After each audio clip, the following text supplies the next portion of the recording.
key problems that I often see is this idea that we want to change. We're going to continue doing the same things we've always done, but we're going to get a different outcome. And so thinking about, if we're committed to the idea of change, what's necessary to change in our organizational behavior to allow that goal to be achieved?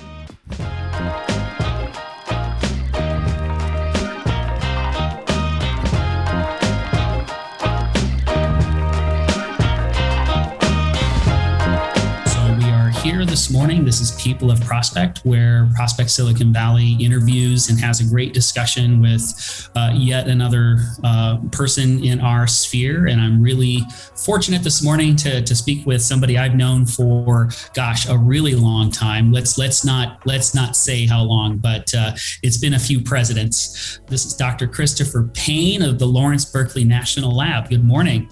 Good morning. Thanks for having me. We're excited to talk to you because what we're going to talk about is a fundamental thing that maybe a lot of people don't really grasp in just how complex it is. We talk a lot about sustainability and creating better sustainability outcomes in organizations, whether it's a tech firm or a manufacturing plant or even just an office. But what we don't talk about is it really starts to boil down to what you buy. Well, that's deceivingly simple, because when you peel away the idea, let's just buy the right things, what you start to find is a whole bunch of human complexity and a bunch of other things that really get in the way. And this is something you've kind of dedicated your career to. I've known you to be someone who was very, very involved in sustainable procurement. Again, deceivingly simple. And I'd love to talk with you a little bit about your experience. Why don't we start with this? What's behind the curtain when you have this curtain that says, buy sustainable things and sustainable things happen? What's behind the curtain that really makes that a hard go? Yeah, that's a great question. And I think one of the first things I do is think about what we mean by buy and what we mean by procure. So, for obviously decades, we've known of marketing and advertising and the idea of affecting people's purchasing behavior when they're, going to the grocery store or other shops. And so thinking about how you shape what people choose when they're buying ketchup or a new car is one thing. And we've done that in the energy space for 30 or 40 years. But I think there's a different thing that is less studied, and that's why I got into it, which is moving from the individual consumer to thinking about businesses and how they purchase things. And I think there's often an assumption that businesses are just like people. And if you talk to the right person and get the right advertising in front of them in a given company, well, then the same results occur. But that's why I wanted to make this distinction between the word buying and the word procurement or purchasing. Because procurement, in my lexicon, it's an institutional process that organizations use to acquire the things that they need to continue the operation of their organization. That carries with it, you mentioned the idea of drawing back the curtain. And the idea there is that when one looks at that organizational structure, it becomes clear that A, there's more than one actor involved. B, they're not, completely free to do whatever they want to do. They're shaped by their organization's rules and their organization's practices. And C, the way that those people within the organization get their information is mediated by a variety of things, right? So how do you get the message in about a sustainable product, for example, to an organization so that the right people see that and together agree that that is, something we should buy. And that organizational system then allows that purchase to take place.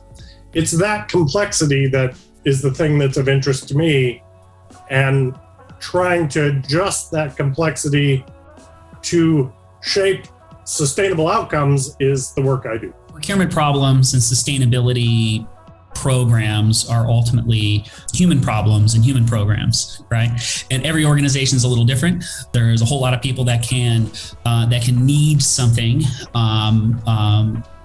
There's a whole lot of constraints on what gets ultimately procured. It could be, simply as you mentioned, it could be a policy that might say, "Hey, we got to go with the cheapest thing." Doesn't matter what the sustainability component is in that case. It could be an approver. It can be someone who just simply kind of has a preference. And it can be, sometimes just the fact that maybe the thing that might be better for the sustainable outcome is not even visible to the person who's kind of trying to make a choice, right? You came up with, or I credit you with having come up with a very simple 3-part kind of program: roles, rules, and tools. Right. So, that's one of the things that I use as this sort of distinction between an individual buyer and an organization as a set of actors. So what are key things that drive an organization's decision-making? I would argue it's those 3 things you just mentioned. Roles, the question of, well, who's involved in that decision and what authority do they have to affect the ultimate outcome? And there are multiple roles engaged in things like buying, right? You can think about a situation where you have a person who is the accountant who makes the choices about, to whom the check is written. You can think about people like your organization may have an energy manager or purchasing manager who directs, "Hey, I'd like you to buy this." You may have other actors in the organization that say, "Hey, I need this. Will you, take care of that for me?" And so those various roles end up playing a role, no pun intended, in the outcome of the purchase. Second point, rules, the idea of policies, and those can be both implicit and explicit, right? So first you have company policy that says, the holder of the credit card for the company can't buy a trip to Jamaica with it, right? Or they can't send all the money of the company to their best friend Bob, or whatever, right? There are policies in place that help shape what's available. Note, even I mentioned the idea of somebody who's the holder of the credit card.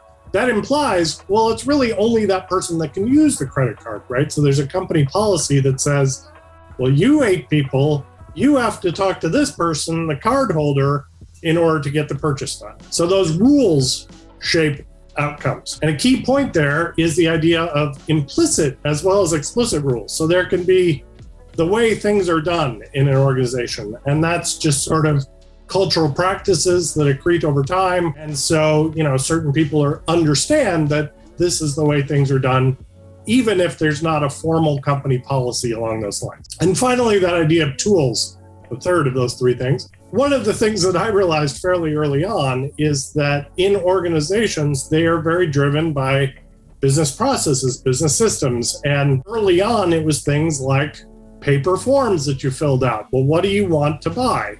Okay, well, tell me, the address of the vendor and the routing number for the check and blah, blah, blah. And if the form didn't include a field to specify, for example, oh, and I want this to be an Energy Star qualified product, let's say. If there was no way to tell the person buying that that was what you wanted on the form, the person buying would never receive that information and they couldn't do it. And you might think, well, yeah, but how often does that happen? We've got all that figured out now. Actually, I would argue it may even be a little worse today because our electronic procurement systems are set up in ways that, on the one hand, are very helpful in helping control and standardize organizational procurement so that we can say, hey, we have, a vendor maintenance contract for this kind of thing. And so only buy these kinds of brands because that's what our vendor supports. But that can also cause problems for you if you decide, well, actually, I'd like to change brands. I'd like to try this new thing. You can't even choose it in the system. And so as we think about how do we change our organizational behavior to adopt new practices like sustainability, for example, changing those roles, those rules, and those tools becomes really important to enabling the achievement of that objective. And so thinking about what changes are needed in each of those cases, and then how can we implement those changes, is a lot of the kind of research that I do. I'm going to peel back another layer, because we just showed that, look, buy the right things and sustainability will happen is a way more complicated thing than anybody could ever imagine. And you just said, well, it's more complicated because there's roles, rules, and tools. You pull that back, right? And you said an important word, change. Right now, the topic of our discussion this morning is, how do you get clean tech solutions more widely adopted? Again, really big misnomer. I personally don't like the term adoption when it comes to technology, because that's not what we're doing. We're not taking it in and feeding it and helping it grow. We're trying to make a change. Now, under those roles, rules, and tools, and I'd argue these all fit within that category, things that get in the way of changing from a conventional solution to a more advanced, maybe emerging technology solution. We've seen this happen with energy storage and with electric vehicles and other things. And I'd go beyond sustainability and think about things like traffic safety and other kinds of solutions. There are relationships, there are long-term contracts with pricing structures that can be prohibitive to change. There can be, as I think Prospect Silicon Valley has seen in many cases, there's distrust of new technology, or a lack of awareness of maintenance issues, financing issues. Lots of things get in the way behind that idea of roles, rules, and tools that actually create a bit of inertia around emerging technology. So you and I are working on a program together called Empower Procurement, funded by the California Energy Commission EPIC program. And I'm going to kind of get into that in a second. But as a preface to that, when it comes to the lesser known emerging technologies, I just wanted to touch on kind of what you believe are factors from a procurement standpoint that make emerging technologies especially hard to get traction? Well, I think that's an important question. And I want to back up and unpack that question a little bit. I think you're right that you're identifying the fact that there's a lot of complexity here. But I also want to say complexity exists in a variety of formats. We deal with it every day. And partially that's why organizations exist, is to bring together the capacity to address that complexity to achieve an organizational objective. I don't want to overplay the idea of, wow, this is really complicated, because it can be daunting and we can say, oh, well, I give up. And, we can address these issues. That's the first thing. I think the second thing I would say is that you mentioned a very key word to me, which is change. And I think I view a lot of the work that I do in the sustainability and energy efficiency space as trying to help people do two things. One, implement change that they're already trying to accomplish, right? They've decided they want to do this and they're working to try to make that happen.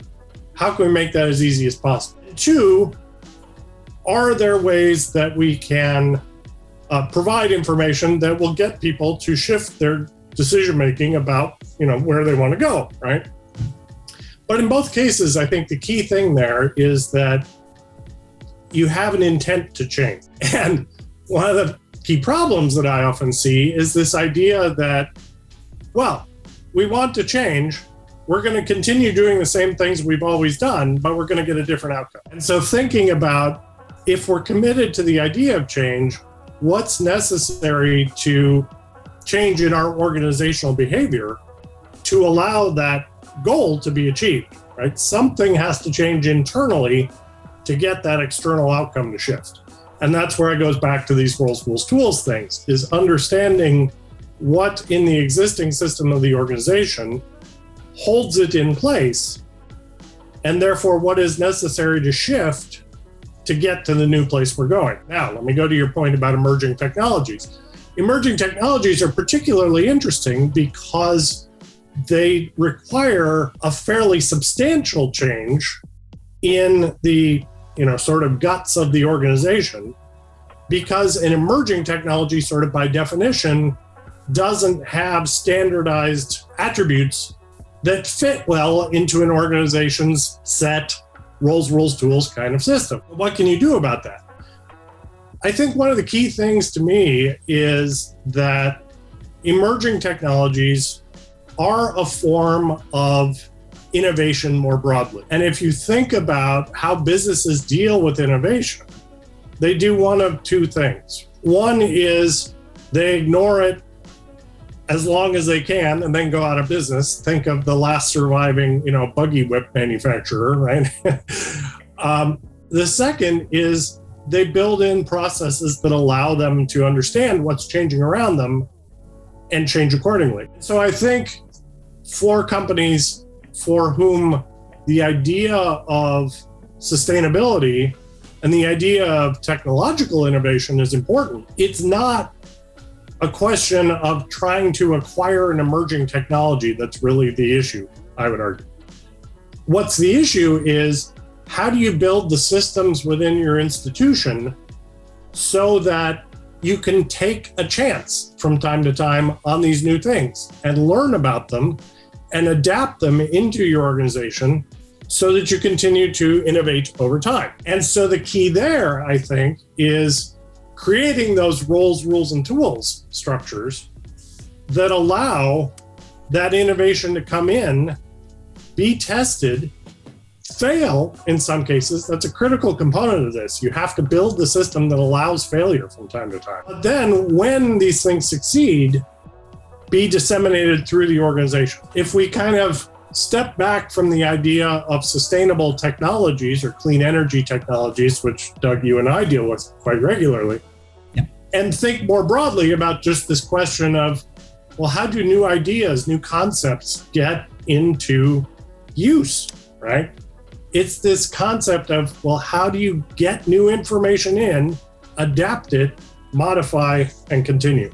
And that's emerging technologies to me, is developing the capacity within your organization to allow the experimentation of getting an emerging technology, trying it out, learning from it, and going from there. Right. So that starts to get to the idea around bringing emerging technology to the fore. Now, from a sustainability standpoint and emerging technology standpoint, I can put it this way.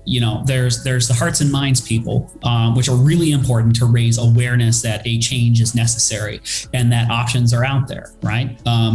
There were people pushing for solar power long before it became something that we could really embrace. And it was because of leadership in states like California that solar started to get a fair chance to proliferate and become a really important part of our energy infrastructure, for example.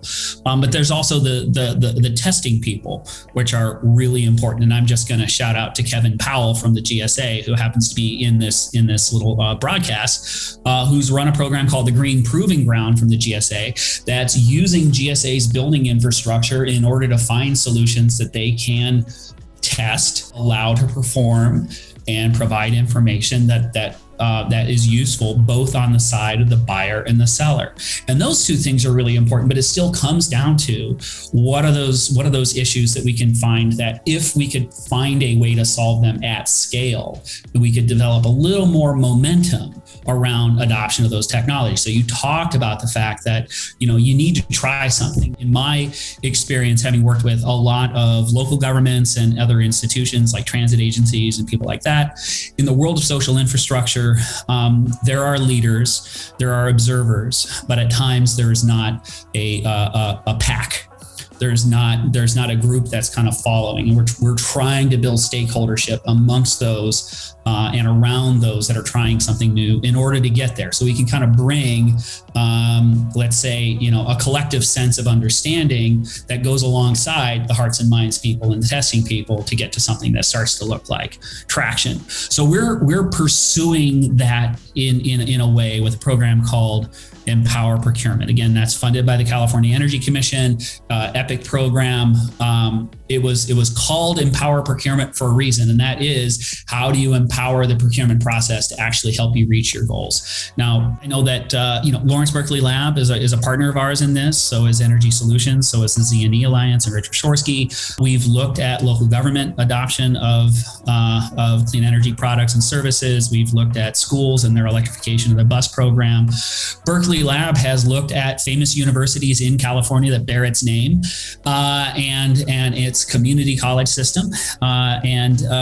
You've learned some interesting things, right? So when we start to think about this at scale, and I just want to prompt you to maybe talk about one of your experiences where multiple campuses all have the same kind of end goal, yet because they are not a dictatorship and they're not kind of chained together, you can find some real differences in the outcomes. And what do you see when you start to look at multiple organizations that could coordinate? And where do you see some interesting opportunities there? Yeah, well, I think that's an important question. I go back to the GSA Proving Ground just because I think it's an excellent example of a large institution like GSA building the capacity to do some of that kind of learn by doing innovation adoption stuff that I was just talking about. So shout out to GSA for doing so. I think one of the interesting things about that program is thinking about the acquisition processes that go into the installation of those technologies into GSA systems, and how they buy is a part of that process of testing those new technologies. Now, let me go to your other point. We've been delighted at LBL to be able to work with Prospect Silicon Valley and others to try to empower this idea of driving purchasing among large organizations in California. And as you note, LBL is operated by the University of California system. So there was a bit of, well, hey, let's talk to some of our own friends and colleagues and see what we can do here. And so as we spoke to folks at the various UC campuses, including Berkeley, of course, but also Davis and Santa Barbara and Santa Cruz, what we started hearing was something that I think is not uncommon, which is that there were best practices, there were glimmers of leadership and activity, positive activity happening in each of these places. I think oftentimes we have in our, kind of circles, this sort of binary idea of people are either fully on board or they're, completely non-involved. The reality is more complicated than that, right? There are often people who are doing really exciting things, but they need the opportunity to share their successes with others. And so I think that's what you were alluding to, was the degree to which part of our role as an outside institution looking at the University of California system and speaking to the operating entity, the University of California Office of the President, about how the system as a whole could reach its objectives that they have set for sustainability. A lot of that was around identifying, well, you've got a key actor here at Davis that's doing really interesting things with their electronic procurement system. And you've got a key actor over here at Cal who's doing really interesting things in helping their researchers select efficient products when they're buying things for their particular research program. And the key there is building the communications mechanisms to allow those folks to talk to each other and recognize the network of roles involved there, right? And then start replicating that network campus by campus until you have the whole system in an environment in which that knowledge can be shared effectively. I think one of the problems we often run into is we try to support the idea of a champion at a given location as the single person who is going to make a change.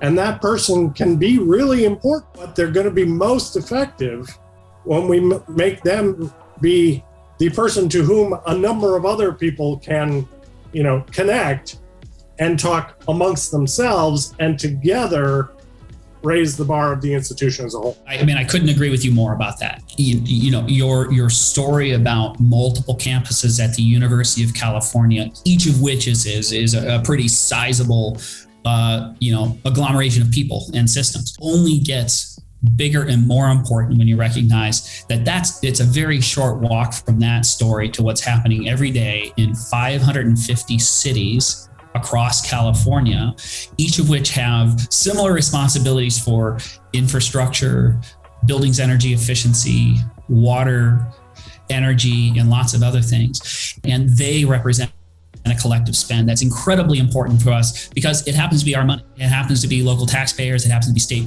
taxpayers where, for me, we're funding their responsible care of all of us. Now, politics aside, what you just said about finding that champion, it's not enough to cheerlead from the side, go, go, go. It's not enough to hand them data sheets to prove to them what they're doing is valid. You have to create a team. And, one of the great, I think, innovations that have come out of Empower Procurement and our work together collectively has been to create peer forums amongst these actors, because these decision makers not just need this kind of data and this kind of thing, but they need stakeholders that they can work with to collectivize the outcome. If there's a dozen cities that benefit from the leadership of one, we're starting to create momentum amongst them, and we think that's really, really important. So we're out of time. I have like 300 follow-ups for you because this is an incredibly important thing. I do want to give you an opportunity to give a little shout out on anything you're working on right now, and maybe organizations that you think are doing particularly good jobs, and maybe some organizations folks might want to look up. Thanks for that opportunity to offer a couple of commercials. One, because we did mention GSA in the Proving Ground, I want to mention an upcoming largely federal conference, but it's open to the public, called Energy Exchange. It's coming up in August. It is virtual this year, so people can participate via, I believe it's actually, I don't recall which tool they use, but you can participate virtually. And GSA will be presenting on their Proving Ground work and some of their tech validation efforts. So if you're interested in those kinds of things in their work, look for them at Energy Exchange. You can find that at energy-exchange.com, I believe. But it is a federal conference. The second thing I want to mention is the research that, of course, we do at LBL. So my research group is called the Sustainable Operations Group at LBL. So if you look up so.lbl.gov, you'll find my team. And I think we do a lot of work in clean energy technology adoption and these procurement-related issues. And we do that on both the energy consuming product side and on the production side, so things like solar and wind and other renewable technologies. And of course, the sort of line that ties those two together these days, storage, and thinking about the implications of that from a procurement context. And then finally, I'd be remiss if we didn't mention empowerprocurement.com and the work that we're doing together to try to enhance procurement of clean energy technologies in California. I think we're always interested in identifying new organizations that have these sustainability objectives and are struggling to have the rubber meet the road in how they implement these purchasing portions of pursuing those goals.